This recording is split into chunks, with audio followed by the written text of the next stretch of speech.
Well, of course, these are questions worthy of a long discussion today and further discussions in September and later.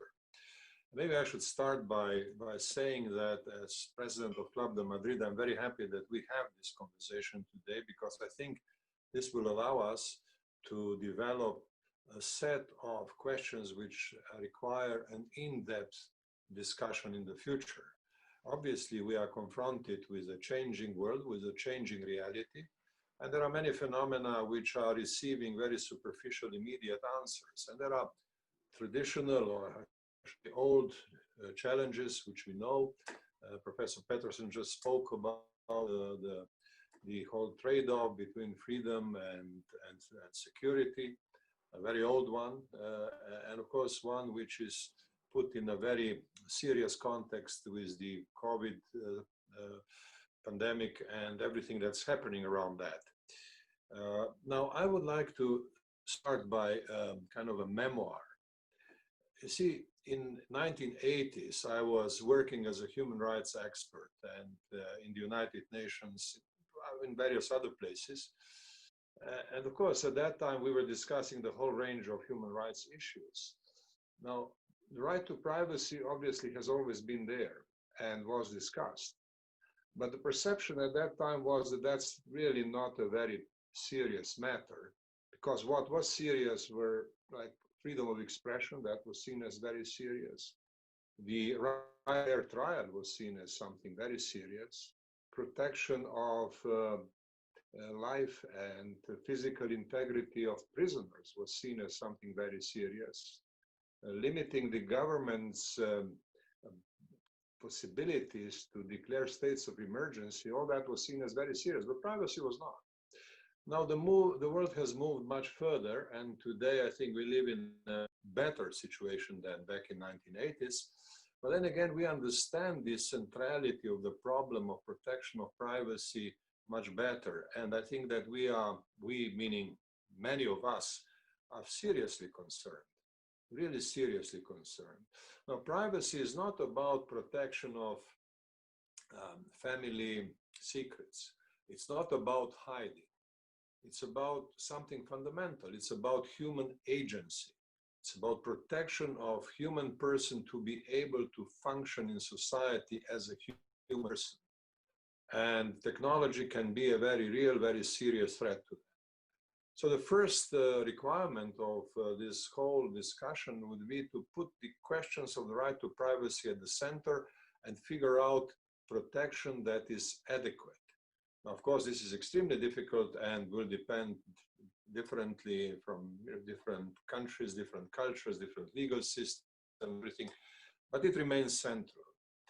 Now, coming quickly to the current discussions in the COVID pandemic, you see, I belong to those people who are very skeptical about reliability and effectiveness of technology, not to speak about privacy element.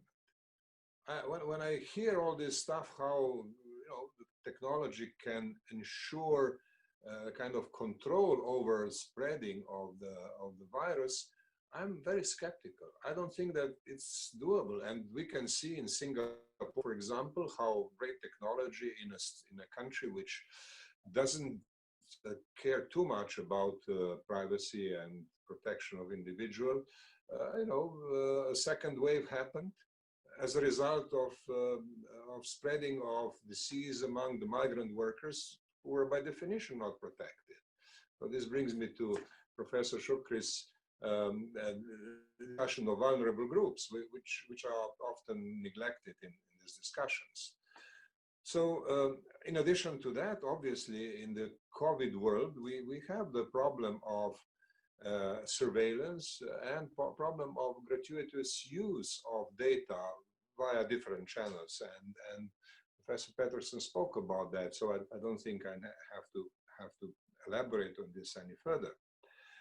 One aspect which was not discussed so far, but I think is important, is the question of companies, big companies in particular, and the tendency of seeing profit first and most important kind of need. Monetization of data is relevant here. because both large companies and many small companies, as we heard from Professor Peterson, will be interested in making money. They are not terribly interested in kind of controlling individuals for some political purpose, but simply for making money. Now, I have read a few books about Cambridge Analytica, and the more I read about that stuff, the more I am shocked by the sheer triviality of thinking behind all this mischief that has been, of course, uncovered later. So we have to look at that as well.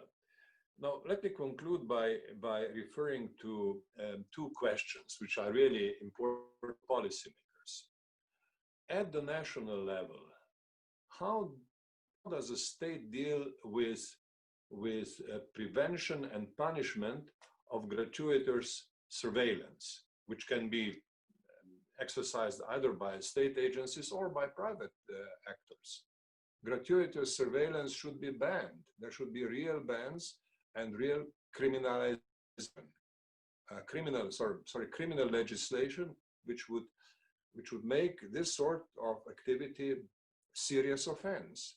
I don't know where these things are in the United States and in different states of the United States, but I think given the brilliance and intensity of legal discussions in the United States, it would be very good to look into that. And my hypothesis here would be that the approach to take is through making certain activities clearly criminal, punish them, and make those punishments visible. Now, this is brutal, but sometimes brutality is necessary for protection of democracy and agency.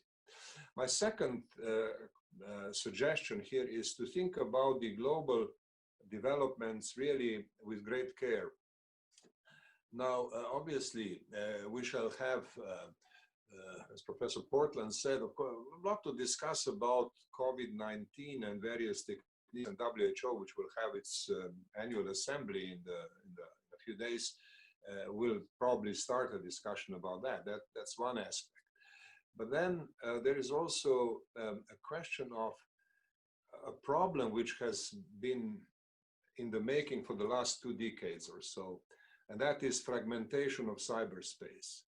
UN was not allowed to play any real role in managing internet or protecting the global nature of cyberspace, for reasons which can be discussed and which are very easily understood.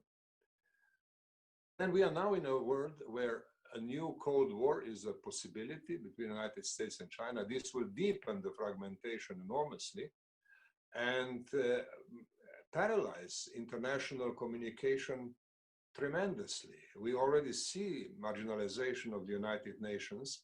We already see the limits to what genuine consensus could be reached at the global level. I don't see that as a very strong possibility at this time at all. And when we think about a social contract which would necessarily have to deal with a kind of a global approach, we have to be very careful. I was involved in the past, and this is my last point and my last memoir, with the Community of Democracies, which was very fashionable in the years between 2000, the first decade of this century, basically. And it was, it was started with enthusiasm and optimism, but we have very soon discovered that states may be very democratic, but they are also very much aware of their national interests also. So even among the democratic, kind of genuinely democratic states, it was hard to achieve anything like consensus. So I believe that these problems we'll have now too, and I think that this requires very careful thinking. Now, I would invite to Boston somebody from the United Nations structure, people who are currently dealing with all these discussions. I'm not familiar with all the details, and I cannot measure the level of problem as it exists today. But the problem is known. It has been there for a long time, and will have to be taken into account as we proceed with our discussion. So these are my thoughts at this time. Thank you.